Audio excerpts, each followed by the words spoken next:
Este video trata sobre la resolución de un problema con transformadores en corriente alterna.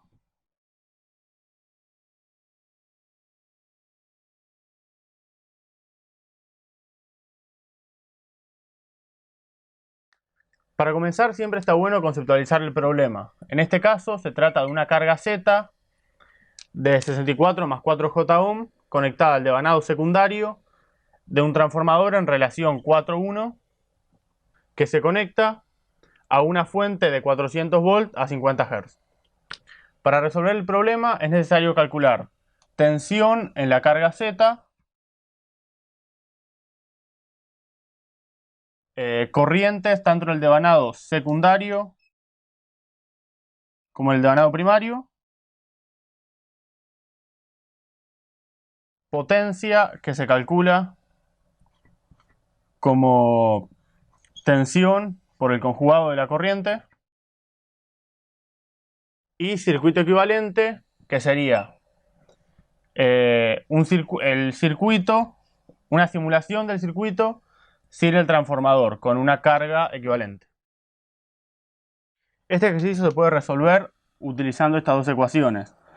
Primero, la ecuación general de transformadores, que es voltaje en el devanado primario sobre voltaje secundario, es igual a el número de vueltas en el devanado primario sobre el número de vueltas en el devanado secundario. Y aplicando la ley de conservación de energía, sabemos también que es igual a la corriente en el devanado secundario sobre la corriente en el devanado primario.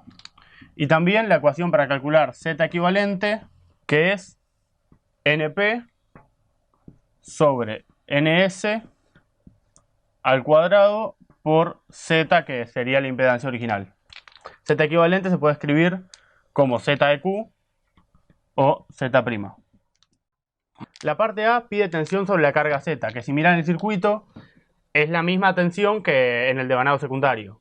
Entonces, de esta ecuación sale que la tensión en el devanado secundario es igual a la tensión en el devanado primario por el número de vueltas en el secundario sobre el número de vueltas en el primario.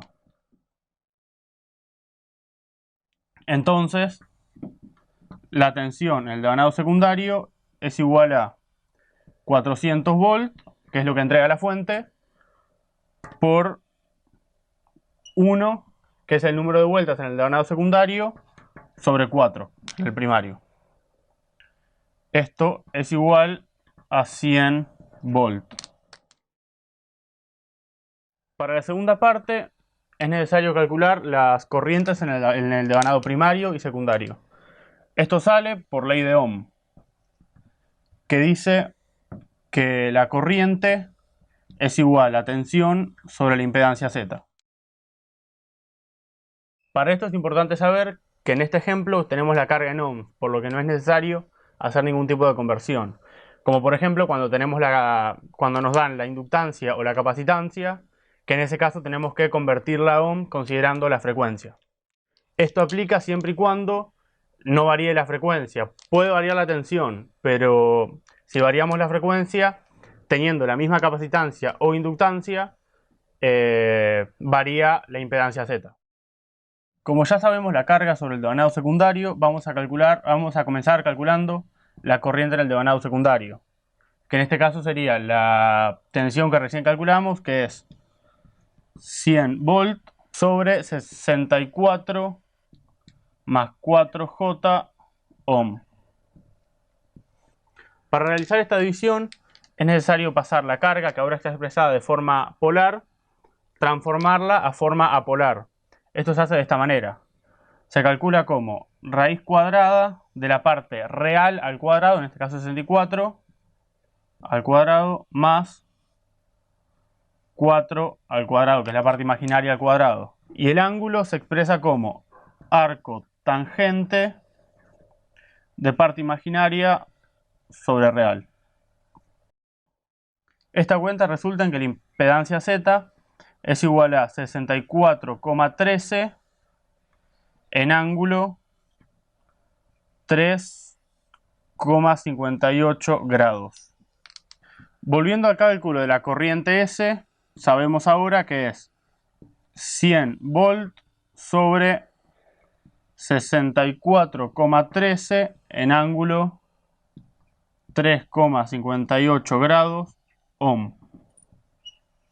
En este caso suponemos que estos 100 volt son en ángulo 0 grados y estas cuentas se hacen de esta manera. Se hace 100 volt menos 64, dividido 64,13 y 0 grados menos 3,58. Dividiendo 100 entre 64,13 resulta en que la corriente S es 1,56 en ángulo, bueno, menos 3,58 grados amper.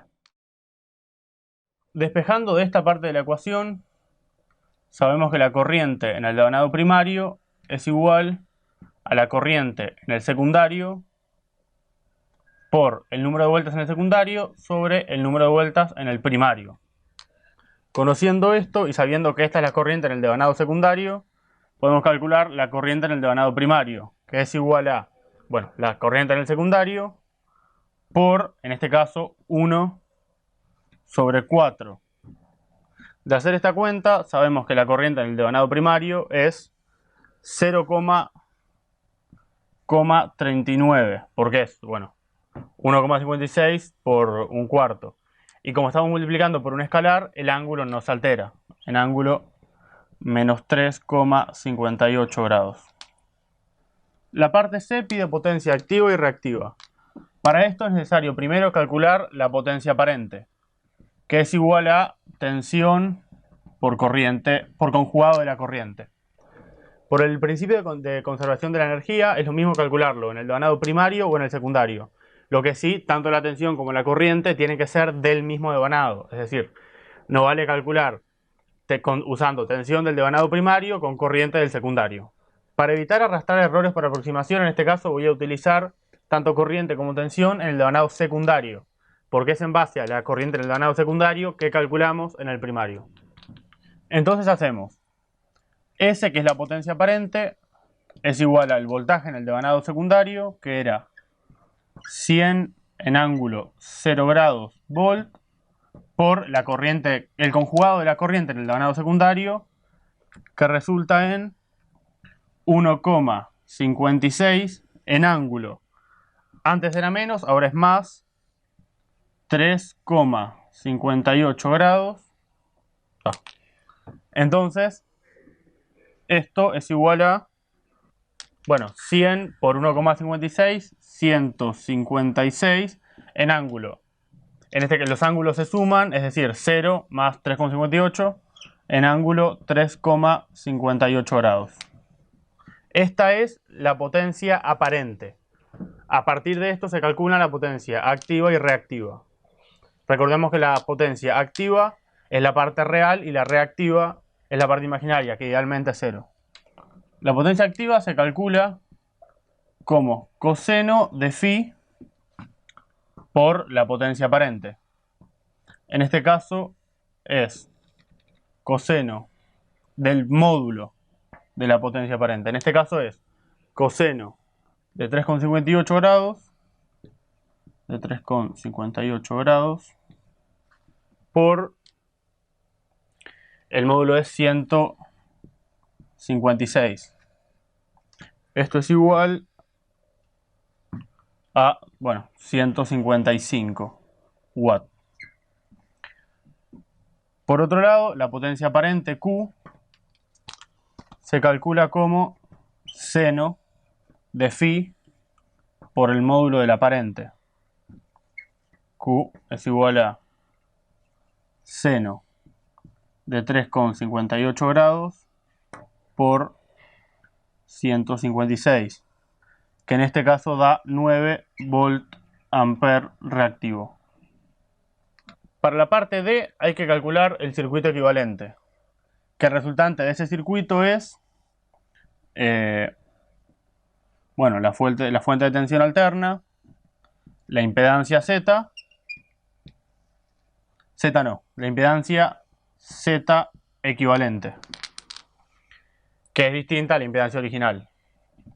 Habíamos dicho que con esta fórmula Z equivalente es igual a número de vueltas del devanado primario sobre del secundario al cuadrado por la impedancia original. Esto es igual a 4 sobre 1 al cuadrado por la impedancia original, que era 64 más J4 ohm. Esto es, bueno, 4 al cuadrado 16, 16 por 64 da 1024 más 64 J ohm. Dio más grande la impedancia equivalente, lo que tiene sentido porque al aumentar porque es necesario mantener la potencia consumida, y al aumentar la tensión también tiene que aumentar la resistencia para que disminuya la corriente y así se mantenga la potencia.